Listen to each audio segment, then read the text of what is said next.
بابا نے اپنی زندگی میں ہی میری منگنی میرے چچا کی بیٹی سمرین سے کر دی تھی۔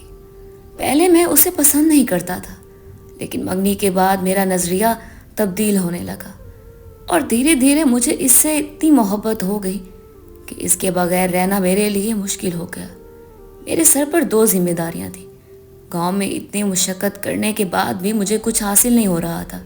کئی بار میں اپنے چچا سے بھی اس حوالے سے بات کر چکا تھا اور وہ یہ بول کر خاموش ہو جاتے تھے، اللہ خیر کرے گا۔ لیکن کب تک میں ہاتھ پر ہاتھ رکھ کے ایسے ہی بیٹھے رہتا؟ مجھے اپنی دونوں بہنوں کی شادیاں کرنی تھی، اس کے بعد سمرین کو اپنے گھر بیاہ کر لانا تھا، اور یہی سب چیزیں مجھے پریشان کر چکی تھی۔ مجھے معلوم تھا چچا بھی سمرین کی شادی تب تک مجھ سے نہیں کریں گے جب تک میں ایک اچھی نوکری تلاش نہیں کر لیتا۔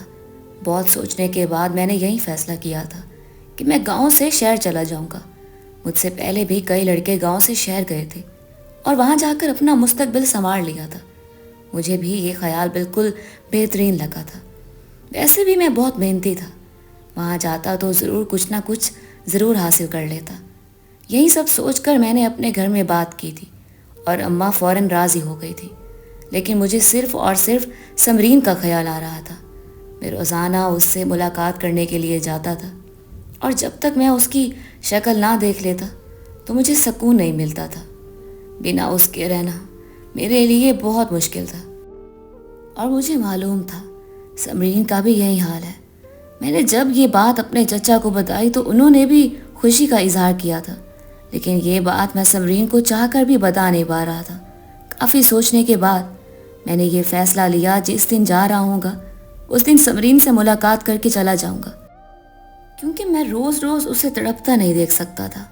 مجھے بہت بعد میں معلوم ہوا تھا کہ سمرین ہی مجھ سے محبت کرتی تھی، اور اس نے ہی اپنی اماں سے کہہ کر یہ رشتہ ڈلوایا تھا، اور ابا میرے چاچو کی بات رد نہیں کر پائے تھے۔ کہیں دل کے کونے میں مجھے بھی سمرین پسند تھی، لیکن عزت کی خاطر میں کبھی بھی یہ الفاظ اپنی زبان پر نہیں لایا تھا۔ لیکن جب ابا نے میرا رشتہ سمرین سے کر دیا تو میں خوشی سے نہال ہو گیا تھا۔ میری تو دل کی مراد پوری ہو چکی تھی۔ میں نے سادگی سے سمرین سے اظہار محبت کر دیا تھا، جبکہ وہ شرما گئی تھی، اور اس کا وہ گلاب بکھرتا چہرہ آج بھی میری آنکھوں کے سامنے آتا ہے تو میری آنکھیں نم ہو جاتی ہیں۔ وقت گزر رہا تھا اور وہ دن بھی آ گیا تھا جب مجھے شہر کی طرف روانہ ہونا تھا۔ مجھے نہیں معلوم تھا کہ میں کب واپس آؤں گا، کیونکہ جب تک مجھے نوکری نہیں مل جاتی، میں وہاں پر سیٹل نہیں ہو جاتا، تب تک میرا کوئی ارادہ نہیں تھا۔ میں اپنا سامان وغیرہ سمیٹ کر چچا کے گھر گیا تھا۔ آج جمعے کا دن تھا۔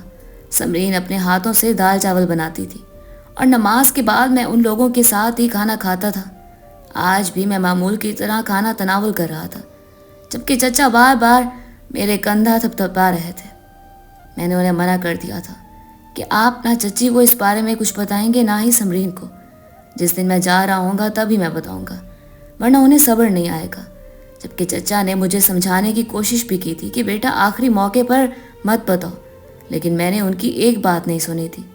کھانا تناول کرنے کے بعد جب سمرین خوشی خوشی میرے لیے چائے بنانے گئی تو میں نے اسے فوراً روک لیا تھا۔ وہ مجھے سوالیہ نگاہوں سے دیکھنے لگی۔ میں نے چچی کی جانب دیکھا اور تحمل سے انہیں بتانے لگا۔ سمرین بھی مجھے غور سے دیکھ رہی تھی۔ میں چچی کو دیکھتے ہوئے بولا، چچی، میری امی اور بہنوں کا خیال رکھنا، اور سمرین کا بھی۔ میں جانتا تھا مجھے یہ بات نہیں کرنی چاہیے تھی، کیونکہ سمرین کے ابا بھی وہیں بیٹھے تھے، لیکن میں مجبور تھا۔ میں مزید بولا، تقریباً 1 مہینے کے لیے شہر جا رہا ہوں، وہاں جا کر نوکری تلاش کروں گا اور اپنا مستقبل بہترین بناؤں گا۔ 2 بہنیں ہیں، ان کی رخصتی کرنی ہے، پھر اپنی شادی ہے، اماں بیوہ ہیں، ان کا بھی خیال کرنا ہے۔ کب تک میں ایسے ہی گاؤں میں بیٹھا رہوں گا؟ اگر باہر جا کر کمائی نہیں کی تو میرا کچھ نہیں بنے گا۔ میں نے یہ بول کر جیسے ہی سمرین کی جانب دیکھا تو وہ نم نگاہوں سے مجھے دیکھ رہی تھی۔ میں مزید کچھ کہتا اس سے پہلے ہی وہ آنسو بہاتی میرے پاس سے اٹھ کر کچن میں چلی گئی تھی۔ مجھے ایسا محسوس ہوتا تھا جیسے میرے دل کو کسی نے مٹھی میں بھینچ لیا ہو۔ میں کبھی بھی سمرین کی آنکھوں میں آنسو نہیں دیکھ سکتا تھا۔ وہ میرا سب کچھ تھی، اس کے ہونے سے ہی میں تھا، اور آج جب وہ میری وجہ سے روئی تو میری آنکھیں بھی نم ہو گئی تھیں۔ میں نے چچا کی جانب دیکھا اور اجازت طلب لہجے میں بولا، اگر آپ کی اجازت ہو میں سمرین سے تھوڑی دیر ملاقات کرنا چاہتا ہوں۔ ویسے تو عموماً میں ان کے گھر آتا تھا، سمرین سے ڈھیروں باتیں کرتا تھا، لیکن ابھی اس کے ماں باپ سے اجازت لینا بے حد ضروری تھا۔ بنا اجازت کے میں اس کے پاس جاتا تو یہ بہت ہی معیوب لگتا۔ میرے چچا مجھے دیکھتے ہوئے بولے، میں نے کہا تھا نا تمہیں کہ پہلے بتا دو، لیکن تم نوجوان میری بات سنتے ہی نہیں ہو۔ اب جاؤ اور اسے مناؤ، ورنہ رو رو کر اپنا حال برا کر لے گی۔ میں ان کی بات سن کر پھیکی سی مسکراہٹ سے مسکرایا اور خوشی سے اٹھ کر کچن میں چلا گیا۔ میرے سوچنے کے بالکل ٹھیک مطابق سمرین چولہے کی طرف منہ کیے رو رہی تھی اور چائے کو جوش دے رہی تھی۔ میں نے فوراً ہی پیچھے سے اس کے کندھے پر ہاتھ رکھا تو وہ بے ساختہ میرے سینے سے لگ گئی۔ آج سے پہلے کبھی ہم دونوں ایک دوسرے کے اتنے قریب نہیں آئے تھے، اور آج جب وہ میرے سینے سے لگی تو میرے دل کے تار چھڑ گئی تھی۔ وہ زاروں کا تار ہو رہی تھی اور میرے لیے بہت مشکل ہو رہی تھی۔ میرے جذبات بھڑک اٹھے تھے، لیکن میں بے قابو نہیں ہو سکتا تھا۔ وہ میری پاک محبت تھی اور میں اسے پاک ہی رہنے دینا چاہتا تھا۔ میں نے اس کے سر پر ہاتھ پھیرا اور اس کو سنبھالتے ہوئے بولا، سمرین اس طرح کیوں کر رہی ہو میری جان؟ اگر تم اس طرح کرو گی تو میں کبھی نہیں جا پاؤں گا۔ میری آنکھوں کی ٹھنڈک میرا احساس تو کرو۔ میں بھی تمہارے بغیر، اماں کے بغیر تنہا رہوں گا۔ اگر تم ایسے ہی روتی رہی تو میں کس طرح سے رہوں گا بتاؤ ذرا؟ وہ سسکتے ہوئے بولی، فیضان ماں مت جاؤ، تمہارے بغیر رہنا میرے لیے مشکل ہے۔ خدا نے میرے حال پر بھی رحم کھو۔ لیکن میں کیا کرتا؟ میں بے بس تھا، میرا جانا بے حد ضروری تھا۔ میں اس کو باتوں میں الجھانے لگا، اسے سمجھایا، لیکن وہ باضد تھی کہ آپ مجھے اس طرح تنہا چھوڑ کر مت جائیں۔ لیکن میں کیا کرتا؟ میں بے حد مجبور تھا۔ وہ روتی رہ گئی تھی، لیکن میرے پاس اسے تسلی دینے کے لیے بس یہی الفاظ تھے، سمرین میں ابھی مجبور ہوں، مجھے اس طرح سے رو کر پریشان مت کرو۔ جبکہ وہ روتے روتے خاموش ہو گئی تھی، لیکن اس کی ہچکیاں بند گئی تھیں۔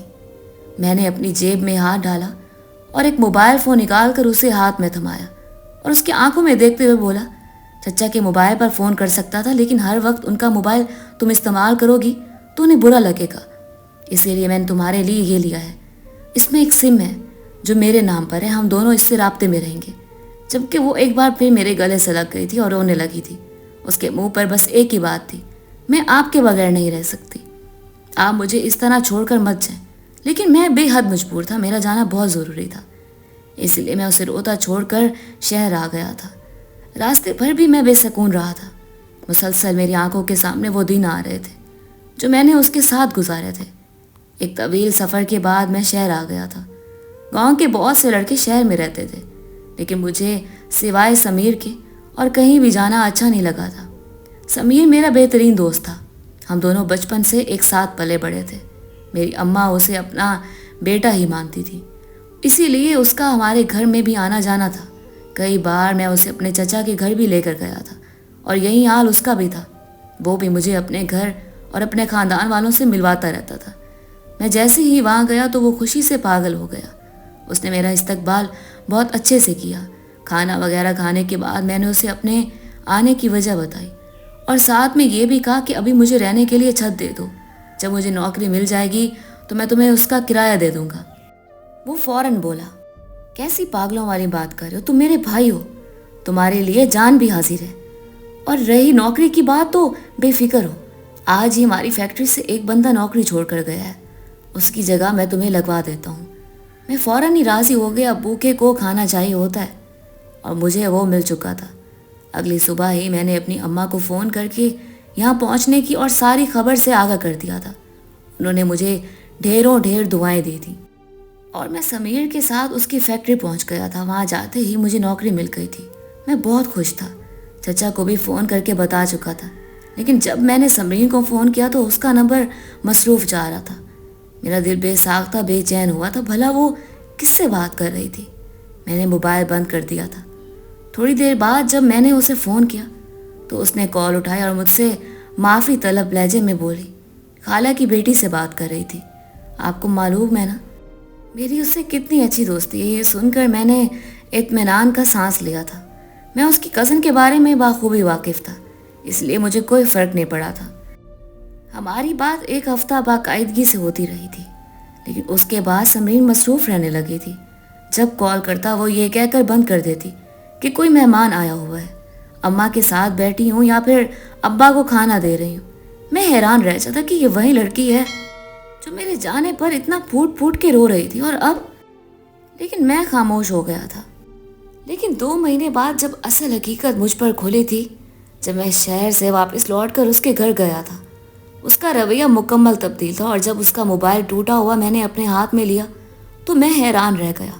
اس میں 2 سم موجود تھیں، اور جب میں نے اس سے سوال کیا اور جو اس نے مجھے بتایا وہ میرے رونگٹے کھڑے کر چکا تھا۔ وہ میرے جانب دیکھتے ہوئے یہ بات بولی، یہ بات میں آپ کو کافی دنوں سے کرنا چاہ رہی تھی لیکن ہمت نہیں کر پائی۔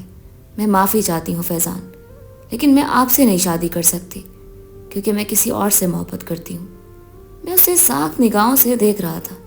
ایسا محسوس ہوتا تھا جیسے میرے جسم کا خون رک چکا ہو، مجھے سانس لینے میں دشواری ہو رہی تھی۔ اپنی من پسند عورت کے منہ سے ایسی بات سن کر میرا پورا وجود زلزلوں کی زد میں آ گیا تھا۔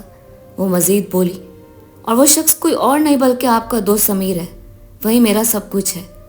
میں نے آپ کو کتنا روکا لیکن آپ نے میری بات نہیں سنی، میری بات کو اہمیت نہیں دی اور مجھے روتا چھوڑ کر چلے گئے۔ اور یہیں جب میں نے سمیر کو فون کر کے ملاقات کے لیے گاؤں بلایا تو وہ الٹے پیر مجھ سے ملنے کے لیے آیا تھا، حالانکہ شہر سے گاؤں تک آنے میں کتنا وقت لگتا ہے۔ آپ میں اور سمیر میں بہت فرق ہے۔ میں معافی چاہتی ہوں لیکن میں یہ منگنی توڑ رہی ہوں۔ میں نے اپنی اماں کو کہہ دیا اور وہ بھی آپ کی امی سے جلد اس بارے میں بات کریں گی۔ اور یہ باتیں سن کر تو مجھے اپنا آپ ختم ہوتا ہوا محسوس ہو رہا تھا۔ میں نے سمرین کو بہت سمجھانا چاہا، سمرین تمہارے لائق نہیں ہے، وہ بہت ہی آوارہ قسم کا لڑکا ہے، آئے دن کسی نئی لڑکی سے فون پر بات کر رہا ہوتا ہے۔ تم اس طرح اپنی زندگی خراب مت کرو، میں تمہارے لیے بہترین شخص ہوں۔ لیکن اس نے مجھے یہ کہہ کر جھاڑ دیا کہ اپنی تعریف اپنے منہ سے مت کرو، میرے لیے سمیر ہی سب کچھ ہے۔ میں خاموش ہو گیا تھا۔ اس کے کہنے کے بالکل ٹھیک مطابق اس کی اماں نے میری اماں سے معذرت کر لی تھی، اور میں امی کو پہلے ہی بول چکا تھا کہ آپ اس کی والدہ سے کوئی الٹی سیدھی بات نہیں کریں گی۔ میں خاموشی سے واپس شہر لوٹ گیا تھا اور وہاں جا کر محنت مزدوری کرنے لگا تھا۔ میرے آتے ہی سمیر نے اپنا ٹھکانہ تبدیل کر لیا تھا۔ میں نے اس سے بہت کہا تھا کہ تم یہیں رہ سکتے ہو، مجھے کوئی فرق نہیں پڑتا، لیکن اس نے مجھے 2 ٹوک جواب دیا تھا کہ میں سمرین سے شادی کر رہا ہوں، اسی لیے تمہارے ساتھ نہیں رہ سکتا۔ میں بالکل چپ تھا، میں نے کسی سے کوئی شکوہ نہیں کیا تھا۔ میں بس اللہ تعالیٰ سے دعا کرتا تھا کہ اللہ جو میرے ساتھ ہوا ہے وہ دوبارہ کسی کے ساتھ نہ ہو۔ میں تہجد پڑھ پڑھ کر رویا کرتا تھا۔ مجھے بہت افسوس تھا کہ میرے ساتھ ایسا کیوں ہوا، لیکن بس جو میرے نصیب میں لکھا تھا وہ میں بھگت رہا تھا۔ یہ واقعہ میری زندگی برباد کر چکا تھا۔ میں جو ہر وقت سمرین کے خیالوں میں گم مسکراتا رہتا تھا، اب تو ایک چھوٹی سی مسکراہٹ بھی میرے چہرے پر نہیں آتی تھی۔ پہلے محبوبہ کا دھوکہ دینا اور پھر دوست کا ہی دغا دینا مجھے ختم کر چکا تھا۔ امی کی طرف سے دباؤ تھا، آ کے بہنوں کی شادی کرنی ہے، اور ان وجوہات کی وجہ سے میں چکرا گیا تھا۔ میں کیا کرتا، میرے پاس کچھ نہیں بچا تھا۔ آج اتوار کا دن تھا اور میں نے چھٹی کرنا مناسب نہیں سمجھی تھی۔ مجھے لگن سے محنت کرنی تھی، اپنی بہنوں کی شادیاں کروانی تھی، ماں کا علاج کرنا تھا، اور بھی دیگر ذمہ داریاں میرے سر پر تھیں۔ لیکن مجھے معلوم ہی نہیں تھا کہ میرے ساتھ قدرت کیا کرنے والی ہے۔ میرا راتوں کو جاگ کر رونا کسی کے لیے کتنا برا ثابت ہونے والا ہے۔ میں دوبارہ جب گاؤں چھٹیوں پر گیا تو امی نے دونوں بہنوں کے لیے بہت ہی بہترین رشتے تلاش کر لیے تھے۔ ہم جب ان سے ملاقات کر کے آئے تو دونوں بہنوں کے ہی ہونے والے دلہے مجھے بہت پسند آئے تھے۔ بہن بیٹی جتنی جلدی اپنے گھر کی ہو جائے اتنا ہی اچھا ہوتا ہے، لیکن اماں بہت پریشان تھی۔ ہم گاؤں کے رہنے والے تھے، جہیز کو بہت ترجیح دیتے تھے، اسی لیے اماں پریشان تھی کہ رشتہ ہو گیا لیکن جہیز کا کیسے بندوبست ہوگا، اور مجھے بھی یہی فکر لاحق تھی۔ محبت تو اب کہیں دور ہی جا سوئی تھی۔ پہلے جو میرے چہرے پر ہر وقت چمک دمک رہتی تھی اب وہ ماند پڑ چکی تھی۔ میرا چہرہ ہمیشہ سنجیدگی میں ہی ڈھالا رہتا تھا۔ وقت دھیرے دھیرے گزرنے لگا تھا۔ میری انتھک محنت کے بعد میں نے اپنا بہت نام بنا لیا تھا۔ بہنوں کی شادی سر پر تھی، مجھے کچھ نہ کچھ کرنا ہی تھا۔ میں نے ہمت کر کے سیٹھ صاحب سے مدد مانگنے کے بارے میں سوچا تھا، کیونکہ یہی ایک واحد انسان تھا جو میرے رہنما تھے۔ اگر میری زندگی میں یہ شخص نہ ہوتا تو میں اتنا کامیاب کبھی نہ ہو پاتا۔ میں نے گہری سانس لی تھی اور سیٹھ صاحب کے کیبن میں داخل ہو گیا تھا۔ وہ اپنی کرسی پر بیٹھے ہی اپنا ضروری کام کر رہے تھے۔ میں نے دروازہ بجایا تو وہ فوراً میری طرف متوجہ ہوئے اور خوش اخلاق لہجے میں بولے، ارے آؤ میاں، ہم تمہارا ہی حساب کتاب کر رہے تھے، بہت محنت کرتے ہو، بتایا ہے ہمیں لڑکے نے، اللہ تمہیں مزید کامیاب کرے۔ جبکہ میں اپنے آپ کو تیار کر رہا تھا کہ مجھے ان سے کس طرح بات کرنی ہے، میں نے سیٹھ صاحب کی جانب دیکھا اور ایک گہری سانس ہوا کے سپرد کی۔ وہ مجھے باغور دیکھ رہے تھے۔ اپنی اینک ہٹا کر مجھے دیکھتے ہوئے بولے، پریشان نہ ہو فیضان، جو بھی بات ہے تم مجھے بتا سکتے ہو، مجھ سے جتنا ہوگا میں تمہاری مدد کے لیے تیار رہوں گا۔ میرے لیے یہی بہت تھا۔ میں نے ان کی جانب دیکھا اور دھیرے دھیرے اپنی اوپر گزری تمام داستان بتا دی تھی کہ کس طرح میرا رشتہ ختم ہوا، کس نے مجھے دھوکہ دیا اور اب میری بہنوں کی شادی کروانی ہے۔ یہ بھاری ذمہ داری میرے سر پر ہے۔ جبکہ سیٹھ صاحب بھی میرے تمام باتیں سن کر آبدیدہ ہو گئے تھے اور دکھ کرتے ہوئے بولے، آج کل تو انسان دوست پر بھی بھروسہ نہیں کر سکتا۔ جب میں خاموش تھا وہ میری طرف دیکھتے ہوئے بولے، اچھا تم پریشان نہ ہو اور نہ ہی اداس ہو، مجھ سے جتنا ہو سکے گا میں تمہاری مدد کروں گا۔ تم نے اپنی بہنوں کی شادی کے لیے کچھ جوڑا ہے؟ میں نے فوراً ہی سر اصابت میں ہلایا تھا اور اپنی تمام حالات ان کے سامنے کھول کر رکھتی تھی، جبکہ انہوں نے میری بہنوں کے لیے پورے جہیز کا انتظام کیا تھا۔ کھانا اور دیگر انتظامات بھی انہوں نے کر دیے تھے۔ شادی خیر و عافیت سے ہو گئی تھی اور میری دونوں بہنیں اپنے گھر کی ہو گئی تھیں۔ رخصتی کے وقت میں اپنے دروازے پر کھڑا آنسو بھری نگاہوں سے اس جگہ کو دیکھ رہا تھا جہاں سے میری بہنیں گئی تھی۔ میری اماں میرے کندھے پر ہاتھ رکھ کر بولی تھی، یہ تو پرانا نظام ہے، بادشاہوں کو بھی اپنی بیٹی رخصت کرنی پڑتی تھی، پریشان نہ ہو، اللہ تمہاری بہنوں کے بہت اچھے نصیب کرے گا۔ میں بے ساختہ آمین بول کر اپنے گھر میں داخل ہو گیا تھا۔ اس سے پہلے ہی میری چاچی، جو ہمیشہ مجھے بیٹوں کی طرح مان دیتی تھی، اچانک ہی روتے ہوئے میرے قریب آئی تھی۔ میں پریشان ہو کر ان کی طرف بڑھا تھا۔ میں نے امی سے کہا بھی تھا کہ ہم انہیں دعوت دے دیتے ہیں، ہمارا فرض بنتا ہے، لیکن امی کو بہت افسوس تھا، اسی لیے انہوں نے منع کر دیا تھا۔ وہ میرے آگے ہاتھ جوڑتے ہوئے بولی، فیضان میری بیٹی کو معاف کر دے، اس نے بہت غلط کیا ہے تیرے ساتھ اور اس کی سزا اسے مل گئی ہے۔ میرے بچے، تو مجھے بہت پیار کرتا ہے، تو مجھے اپنی ماں کہتا ہے نا، اپنے چاچے کو اپنا باپ کہتا ہے، اسی کے صدقے میری بچی کو معاف کر دے۔ اس کی زندگی برباد ہو گئی ہے، اس کے پاس کچھ نہیں بچا۔ جبکہ میری آنکھوں میں بے یقینی آئی تھی، میرا دل بے قابو ہو گیا تھا۔ بے شک سمرین مجھے دھوکہ دے چکی تھی، لیکن وہ میری محبت تھی۔ میں تڑپ کر بولا، کیا ہوا ہے سمرین کو؟ اللہ خیر کرے گا، بتائیں مجھے کہاں ہے وہ میرے تڑپ محسوس کر کے میری ماں مجھے روکنا چاہتی تھی، لیکن وقت گزر گیا تھا۔ میں جیسے ہی گھر میں داخل ہوا اور صحن میں پڑی سمرین کو دیکھا تو قدموں تلے سے زمین نکل گئی تھی۔ سمرین، اس کی حالت بہت خراب تھی، کیونکہ سمرین کی شادی کے بعد وہ اس پر ہاتھ اٹھاتا تھا، اس پر میرے حوالے سے الزام لگاتا تھا۔ کئی بار میں نے اس کے سامنے اظہار محبت کیا تھا اور یہی چیز اس کو چبھتی تھی۔ اور پھر جب سمرین حاملہ ہوئی اور اس کو مارنے کی وجہ سے اس کا بچہ ضائع ہوا تو پھر وہ دوبارہ ماں نہ بن سکی اور اس وجہ سے اس نے سمرین کو چھوڑ دیا تھا۔ اس کی حالت دیکھ مجھے بہت افسوس ہوا تھا۔ میرا دل تھا کہ میں سمرین کی مدد کروں، لیکن وہ اس حالت میں نہیں تھی کہ میں اسے اپنی دلہن بنا پاتا۔ میری اماں نے میرے لیے بھی گاؤں کی ایک اچھی لڑکی کو منتخب کیا تھا جو گھریلو اور باہر دونوں معاملات میں ہی ماہر تھے۔ اس لڑکی نے بہت ہی سلیقے سے اپنا گھر سنبھال لیا تھا۔ مجھے بھی اس سے محبت ہو گئی تھی۔ پہلی اولاد کے بعد ہی میں سمجھ گیا تھا کہ اصل محبت ہوتی کیا ہے۔ سمرین آج بھی اپنے ماں باپ کے گھر میں پاگلوں کی طرح گھومتی رہتی ہے۔ اکثر گاؤں کے بچے اس کو پتھر مارتے ہیں۔ بے شک جو کسی کے ساتھ ناجائز کرتا ہے اللہ اسے کسی صورت معاف نہیں کرتا۔